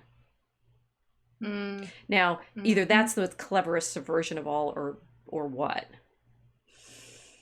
Yeah. Were they that good though? I don't know. Gerwig did. I mean, it's like they put her in a kitchen. I do my best thinking here. Yeah. The founder of the toy company on whose toy this movie is based is put in a kitchen where she does her best thinking. And the beginning of the movie is showing her making a doll that has the girls destroy their baby dolls, but she does her best thinking in a kitchen. I'm just going to keep saying that until everybody gets it. I mean, either Gerwig's an absolute genius or something, amazing is accidentally happening. I think Gerwig probably wrote that. Yes. But I mean, it's like, it's so weird. You're going to put a woman who was the president of this toy company in the kitchen. In the kitchen. They put her back in the kitchen. Is this a feminist movie or not? You tell me now. Yeah. No, even before you pointed out that detail, I didn't think it was a feminist. They put Ruth Handler back in the kitchen. They put Ruth Handler back in the kitchen. On Mattel money. That is such Mattel money. Oh my god. Isn't that that's massively done? So this is she gets a bimbo doll from Germany, repackages it to be, the modern woman doll. The ultimate vengeance against the boomer. That is the ultimate vengeance against the boomer. And sorry, I cut you off, but it is. They put Ruth Handler in the kitchen. Greta Gerwig. Salute. and then when we get to the scene, okay, so now I've got the two dolls from Gloria and Barbie, right? So Gloria has been the one imagining her life through Barbie. She actually works at Mattel, right? She's a receptionist or a secretary, right, of the boardroom. So Barbie has to run past her. She goes in and she's been doing drawings and stuff, and it's her drawings of the designs that have gone into Barbie's imagination and are affecting Barbie. So this is talking about the pairing, right? The twinning and the mirroring. Barbie can't see herself in the mirror, but that's because she's Gloria's mirror. And Gloria is designing her and drawing. Do you remember what Gloria says to the CEO at the end? Yes, I do. What did she say? She requests a doll that's normal. And how so? How is this ordinary doll going to be just ordinary? Just a doll. What is she going to be? Maybe she's going to be a mom. She's going to be a mama. I know. You're going to make me cry for the black. Yeah. Why can't she just be a mom?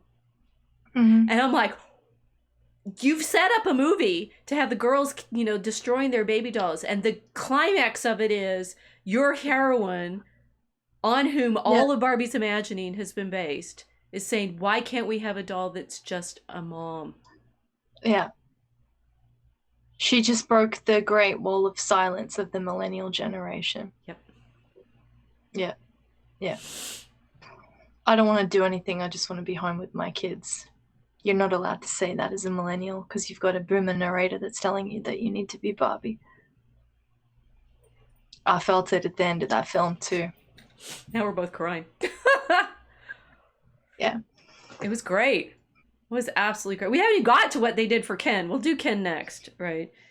But so there's the interesting, I found, there's a lot of press stuff out there, and this is the shoot of the actresses all in their black leather boots and they're black, and Robbie is looking at you, right? They're here with one of the Barbies from the 60s who's in her black outfit and her, right? Yeah. This enormous subversion that this movie has just achieved is having Gloria say, Why can't, not even just, impossible beauty standard, why can't she be fat? No. Why can't she be a mom? Yeah.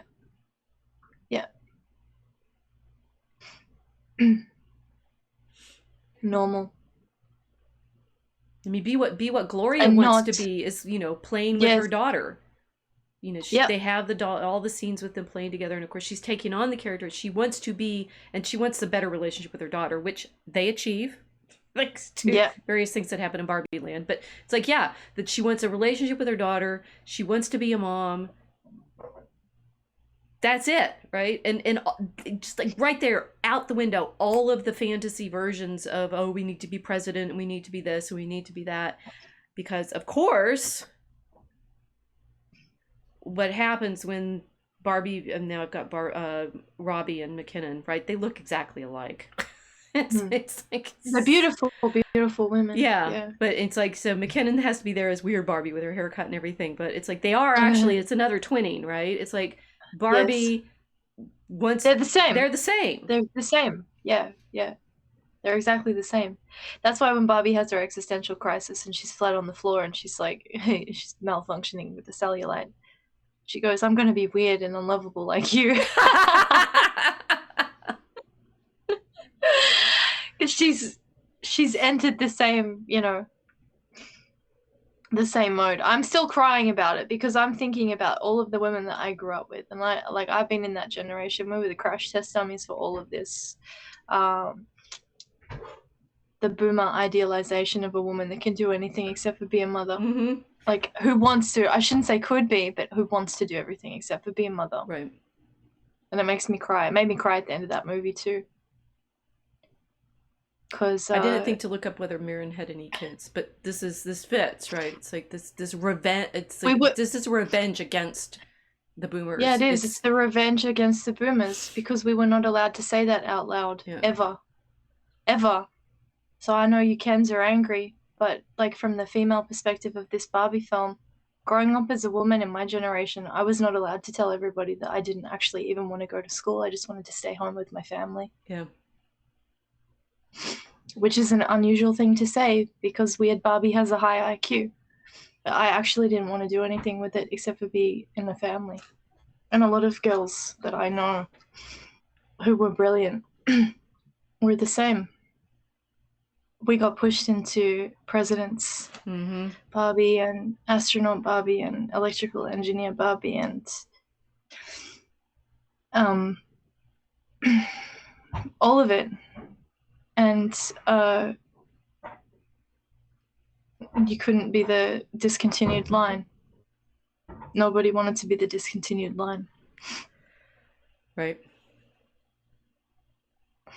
And then if you understood what was going on, you called weird. You're called weird. You become Weird Barbie because you can see everything. You're trying to tell everybody the dynamics, and they don't want to listen to you. So you end up in your odd house on the hill, with your hair cut off and the makeup all weird and stuff. But like, Weird Barbie, she gets it. Weird Barbie gets it. So she gets into like her camo, her pink khaki, but I didn't see that as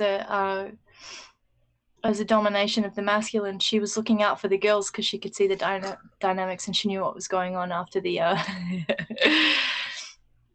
after the Barbie and Ken characters have their epiphany and they want their gender restoration, and then they're going at it in their own way and sort of making a mess, and the Kens are making a mess. They really are making a big mess here. So Weird Barbie's like, no, we got to fix this. We have to prevent what's happening from happening. It's not to destroy the Kens. It's actually to prevent them from ruining everything. I do think I didn't plan this, but I sort of effectively did it because of the pictures that I chose. We need to do another episode on the Ken. Because I think we needed to do the one on the women. Because this is a woman's story, right? It's like women, like when Dark Harold's saying women wanted Barbie. Yeah, we wanted to resolve all of this. We wanted some way of the women's pressures. I mean, this is what's funny about it. It's like it's like Casey's got the best comment so far. They put Ruth Handler in the kitchen where she cooked the books. Yes, Casey. Yes. Yes. She can't even do that probably. Well, she did make a doll that a lot of people played with, right? But the thing is, I think what's interesting about it is the doll is not blamed. It's like this isn't Barbie's fault as such, right? And what I do want to, I think let's do the next week on the patriarchy and what we learn about the patriarchy from this. But the main thing that I think this movie is showing is the degree to which all of this is women putting pressure on other women. Yes. And the patriarch is really irrelevant in most of it. No, I think this is why it's irritating all the guys, because they're looking at it from a woke, we got to attack all of the wokeism everywhere all the time and everything. Right. But you guys don't understand matriarchal pressure. Right. No one talks about it. Women never talk about it. There's enormous amounts of pain inside a woman's matriarchy that men will have absolutely no idea about. Right. And especially in the generation of women that grew up with Helen Mirren narrating their existence. Exactly. And if you really want to understand the women around you and why they're so angry all the time, and why they're screaming about the patriarchy all the time, pay attention to this aspect of this film. Because it was literally the one thing I really hated. Was her narration. and the thing is, and I found the Ruth Handler character irritating and ironic, right? Yeah. That they put her in the kitchen where she cooked the books, which is hilarious because they put her back in the kitchen. It's like, and it's not Barbie. It's not Barbie that the movie hates. It's Ruth Handler. I mean, she gets to do the wise, choose your life and stuff like that. But of course, what Barbie chooses in the end is the real world, right? She doesn't want to go back and be the doll. She wants to go to the gynecologist, which we've the magic there has been completely wiped over. And I did find that was sort of, it's like, okay, that makes the joke. And that was really good. But now the way I feel about the medical profession, I'm not sure going to the gynecologist is what I really want to be doing, because then you're just subjecting yourself to another tyranny, industrial. Yeah. But think about it. What if they defined a woman as? With a vagina. Yeah. Gyne in Greek. Like, you have to have... She's a woman. Yes, I've had to go to a woman doctor. I'm physically a woman. And so, they've completely... The first thing she's gone to is, being physically a woman. And that she doesn't want to stay in Barbie land where the president's a Barbie and the scientists are Barbies and the doctors are all Barbies. She actually does want to be in the real world. And that being, it's like saying, we don't want to be the little girls destroying the dolls and the toy being the only thing we look up to. We want to be women. Mm-hmm. Yeah, flesh and blood women. Not, in fact, manufactured. In a sewing machine. This is a creepy picture. It's like the production of the dolls. Heads on pikes. Heads on pikes, right? Okay. Yeah. So do you want to realize? I'll go back to the pairing of Barbie and Ken. The other rather disturbing thing that I realized once I looked up Ruth Handler and her role in this whole thing. So they say in the movie where Barbie gets her name. It's Ruth's daughter. Mm-hmm. Yeah. Who's Ken? Ruth's son-in-law. Her son. Oh, bro! Oh! Hey! Yes! No! Yes! Oh man, no wonder Barbie says she's not in love with Ken. He's her brother! Sorry, that's really disgusting. I told you I found some stuff out, and it's like, wait a minute. Barbie is Ruth Handler's man. daughter. Ken is her son. She made toys of her children. Now we're in like creepy world. We'll go back to this heads on spikes, right? I have the desire to drink bleach. I don't want. We have all horrifying. spent how many decades playing boyfriend and girlfriend with brother and sister? Ruth Handler, you have some answering to do. Oh man. Not her son-in-law. Her son. No, that's actually horrifying. Why? Oh, there are probably more layers that we could actually go through. Oh here. man, no, that's a big onion. Oh my god. They're brother and sister, yeah. So. Well, I've just had my second existential crisis for the month. Thank you. Thought I was only going to have two, but apparently. I'm back with the pair of them. But so what's funny about this is, do you realize? I mean, okay, so we've got like the horror of children's literature and young adult stuff, which I mentioned before, and say that throughout this, like the 80s and 90s, and I noticed this particularly with Antonia Byatt, A.S. Byatt, who's Possession came out when I was in grad school. It was magnificent, won the Booker Prize, brilliant. And then she did this story called collection of stories called Angels and Insects.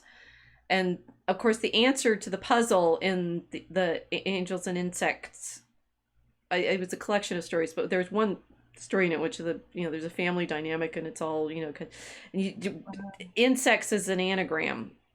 No, you rearrange the letters. It's incest, right? So there's all butterfly collecting or something in the story, but you start getting all of these stories, and this is, I want to know the real reason I variety of reasons I never wanted to watch Game of Thrones. One, they killed the dog at the end of the first season. Two, it's incest, right? There was a thing that starting in the 90s, I started realizing this, like every single like big reveal story that you had in the background of whatever, horrible dynamic and such, like it's always incest. It's horrible grooming. Now, if you wanted, like, Ruth Handler, why did you do that? You didn't give us a boyfriend and girlfriend. You gave us a brother and sister. It would have been fine if they were actually brother and sister as toys, right? They could have been. Overtly, that would have been great. If they were overtly brother and sister going on little adventures together and, like, rollerblading, happiness all around, no problem. Wouldn't have that been cool? It would explain the tension then between, just Ken. It's like, oh, yeah, this is my brother. He's just my brother. It is. Yeah. And I find it fascinating that I never knew that. I didn't know Barbie was named after she's not even the designer, right? She repurposed Bill Lilly, but that I think everybody knows that she named Barbie after her daughter. It's there in the Wikipedia entry that she named Ken after her son. But think about the dynamic that's played out. That we were robbed of an actual husband for Barbie because it was her brother all along. Yeah. Yeah. Now, I hope Gerwig knew that, which is why she doesn't end up pairing them up in the end. Yeah, Barbie overtly says, I'm not in love with you, and then leaves. Right. Which is good if it's a brother. And he kind of behaved. The thing is, okay, so now we'll get to Kingdom, right? Just in the doorway to Kingdom, which we haven't gone through yet, his saloon, right? He behaves like a brother, for sure, when he takes over and wants, his friends and their games and the horses. The patriarchy we're going to have to talk about. But this whole, this interesting, very fascinating dynamic, if we've all been being affected by Barbie, what level of psychic reality are you drawing off of from the fact that this was a brother and sister pair? No, what Casey says, no wonder Barbie always rejected Ken for G.I. Joe. Exactly. Yeah. Run, baby, run. We knew it without knowing it. Of course, that it's your brother. He's got very brotherly energy, Ken, right? Of course I'm here. I've got my rollerblades. We're going to go on an adventure. He's great. Yes, it makes sense. Yeah, he's just like, well, I'm going there. And then she's yelling at, she orders him around like an annoying brother. Yeah. Exactly like an annoying brother. But a sweet brother who just, wants to. Yeah, of course. But if you've ever grown up with a brother, they're annoying. There's this you don't like it when brothers, they have enormous bursts of their masculine, like, little boy energy. They come in, they wreck your Barbie dream house. They start like getting helicopter toys and going everything turns into a war zone. Suddenly, yeah. Get out.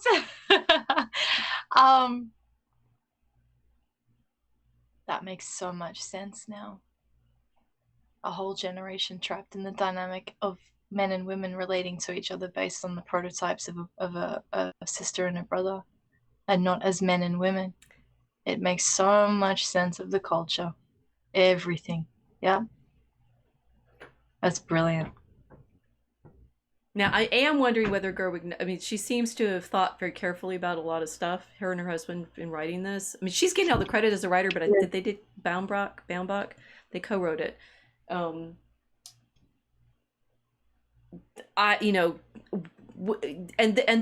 course, sexual dynamics is not just male and female. It's all of these other relationships. It's the older women and the younger women. It's the brothers and sisters. It's, fathers and daughters and mothers and sons and brothers and sisters. And we caricature and reduce it all to men versus women. No, it's got a lot more complexity to it. And kudos to Barbie movie people for really working out some of this. And I do think there's more in the patriarchy thing. I want to talk about that more next time.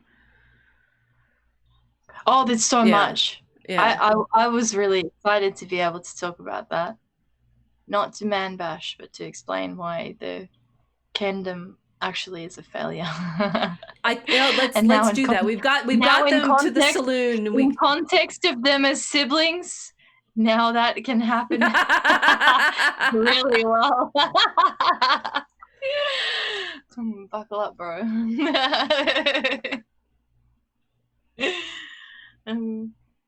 Okay, so to be continued. We are Barbie. We have taken you through the first portal. We'll come back next week and take you through the next one. Yeah. Yeah, I'll get my combat boots. Okay. Well, we've already established that Weird Barbie is cool. So, but there is, and that they did this beautiful exercise of getting, I'd